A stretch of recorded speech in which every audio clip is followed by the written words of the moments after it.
Hi all, welcome to football arena. ഇന്ന് നടന്ന മത്സരത്തിലും ബ്രസീലിന് പരാജയം ഏറ്റുവാങ്ങേണ്ടി വന്നിട്ടുണ്ട്. 1-നെതിരെ 2 ഗോളുകൾക്കാണ് ഫ്രാൻസ് വിജയം സ്വന്തമാക്കിയത്.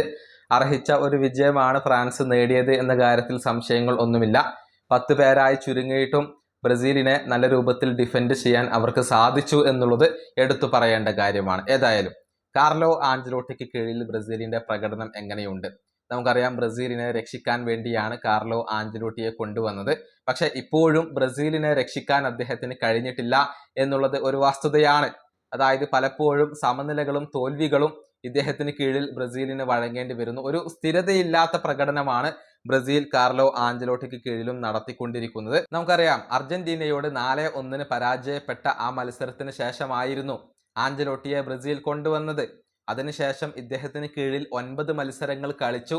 4 മത്സരങ്ങളിൽ മാത്രമാണ് വിജയം സ്വന്തമാക്കാൻ കഴിഞ്ഞിട്ടുള്ളത്.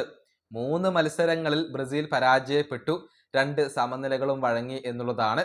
അതായത് ജയത്തേക്കാൾ കൂടുതൽ സമനിലകളും തോൽവികളും ഇപ്പോൾ ബ്രസീലിന് വഴങ്ങേണ്ടി വന്നു എന്നുള്ളത് എടുത്തു പറയേണ്ട കാര്യമാണ്.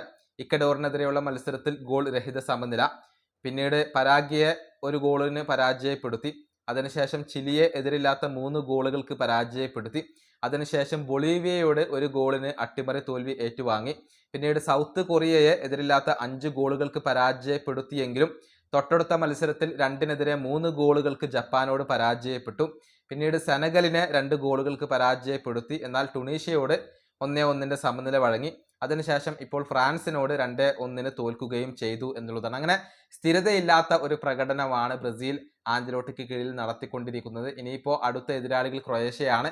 ആ മത്സരത്തിൽ വിജയം നേടൽ ആഞ്ചലോട്ടിക്ക് നിർബന്ധമാണ്. ഈ വീഡിയോ അവസാനിപ്പിക്കുന്നു. അടുത്തൊരു വീഡിയോയിൽ കാണാം.